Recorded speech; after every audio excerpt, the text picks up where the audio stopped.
Utah has played some teams awfully tough. They've been unlucky. This would be a time for Air Force to look past them. They could sneak one in.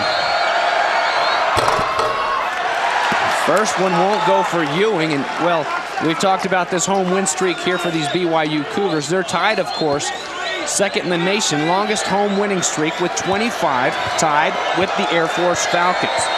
BYU, this is their last home game before a 2-game road stretch, and then Air Force comes to town. That should be an interesting one a week from Saturday. First things first, though, a lot of ball to be played here in the Marriott Center. Ainge off the mark, rebound inside to Sangando. Sangando now underneath, working on play step. Sangando didn't play against Air Force. Here he goes, his first shot. Nice look, turnaround jumper. One thing that the Wyoming's big men are doing, even if they don't score, they're making Plaisted work awfully hard on the defensive end, and I genuinely believe that that's affecting them on the offensive end. There's a fatigue factor here for number 44. Tavernari checks in for BYU. Here's Plaisted on Sangando. Instead, back out to Kamar. Lee Kamar loses a handle, then shoots one way long. Rebound, and putting it in, Tavernari. The way the game is being called certainly benefits BYU underneath. We talked about at the top, the bigger bodies, they should be able to take advantage of this and crash the boards. Tavernari had a career-high 18 points versus TCU, went 6 of 7 behind the three-point arc. Just a freshman out of San Bernardo, Brazil. Spencer, short. Forced shot there. Defensive rebound this time, Tavernari. There's Ainge, good look. Three-pointer, good. Funny that you'd call that, and of course Coach McLean wants to get a little momentum back. You're exactly right. Through the pass, anticipating a shot, got it right back, had a good look. This is good transition basketball. A lot of times it isn't always about in throughout his youth. Well, look, poor Toby Christensen, TJ. Yeah, please. Jared, you know, they got to deal with Big Tom. There's Jake Bates. Jake Bates. Oh no. Hey, Talia in Georgia too. Oh, I'm sorry. There's a number 22 jersey up in the rafters. Now the number, not the jersey, or the jersey rather the other way around. The jersey, not the number retired. So you still can wear that 22 if you're a Cougar basketball player. Of course, the 1981 NCAA Player of the Year, Austin's dad, Danny Ainge. Nice fight underneath, but the Cougars lose it. Jones gets a three off, in and out. Keeping it alive and fighting underneath is Ewing on the wrist, though, before the shot. Balderson. I tell you what, James, they are crashing underneath and short of tomahawking one another. They're letting it go. Watch the bodies. There's an escape. Now here's the shot. Now watch at the end of this how the bodies start flying. There's a collision here. You could call something there. There's a hold. There's a collision. Finally, they get the call. They are definitely letting them play. There's Jones. Spencer's got a look. Way short. Great ball movement. Great ball movement. But Jones couldn't drain, or Spencer couldn't drain it rather. And he acknowledges, my bad, because he had a look. Well, not very hot from beyond the arc, both teams. Only 2. BYU 2 of 8. Tavernari, another rebound. 3 quick rebounds, 4 quick points for Justin Tavernari, the freshman. Jones will push, though. Nice one-handed grab by the big man. Joe Glenn needs to get Darren Brown out there. Was it before the shot? 1-and-1. Darren Brown fouled on the floor by Plaisted.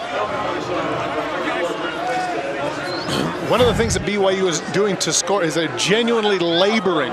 Here's Balderson with a terrible shot, but Plaisted hustles. And again, he runs the risk of being over the back, but he sees the way the officials are calling it. He's doing it anyway. And as a result, BYU able to get a bucket.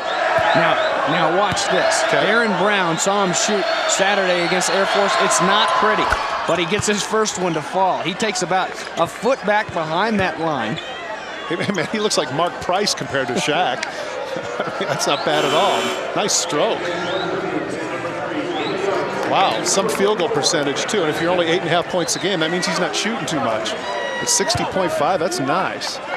42.9 from the charity stripe. There, look how far he is back from that line. It's like Wilt back in the day. Both of them. Drills them both. See, you point that out to me, and he drains them both. Wow. That's fine. I like to see a guy prove me wrong, especially when it comes to shooting. Brown now with 8 points, 6 rebounds.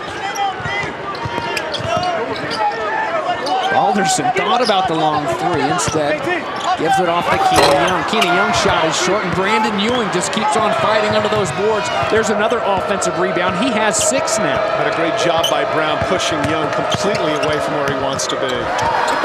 And a nice feed, goes baseline and gets it inside to Brown. 10 points now for Big Brown, and going up on the glass is Joseph Taylor, pulling it down. Keena Young's shot falls. Well, they are letting him play. They are letting him play, and now there's some collisions on the floor and some hard feelings. The officials need to get control of this, and Coach McLean is screaming at the Stripes for that very reason. As he retreats back to his bench, he had the biggest smile on his face. Both these coaches very animated tonight. It's a big one. All these games are in the Mountain West Conference.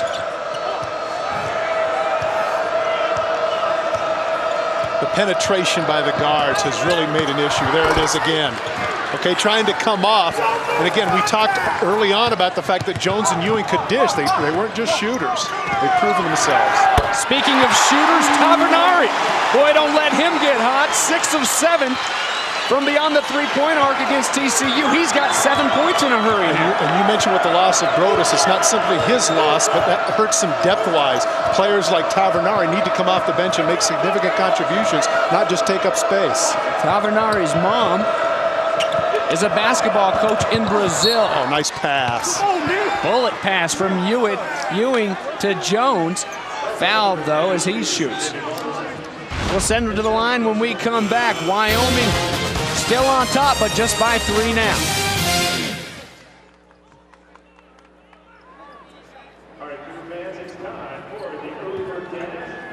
On TCU.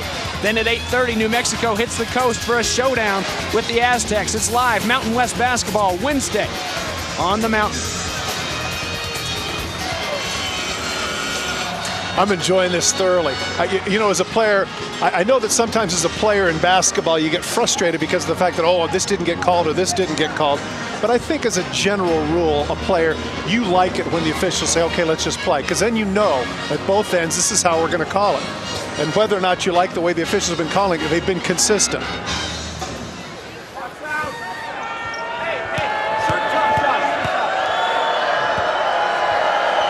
Brad Jones, a 71.3% free throw shooter, his first fall.